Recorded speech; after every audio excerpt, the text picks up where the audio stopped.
क्या आपको मालूम है कि कुरान करीम की सबसे पहली वही कौन सी थी?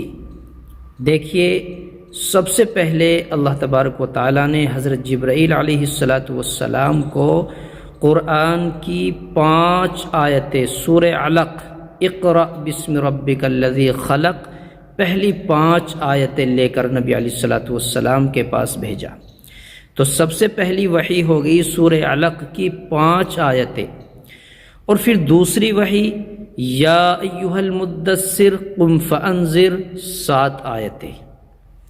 सबसे आखिरी वही अल्लाह ताला ने वत्तक़ू यौमन तुरजऊन फ़ीहि इलल्लाह सूरह बक़रा अल यौम अकमलतु लकुम दीनकुम व अतममतु अलैकुम निअमती व रज़ीतु लकुमुल इस्लाम दीना सूरह माइदा। तो सबसे आखिरी वही ये थी।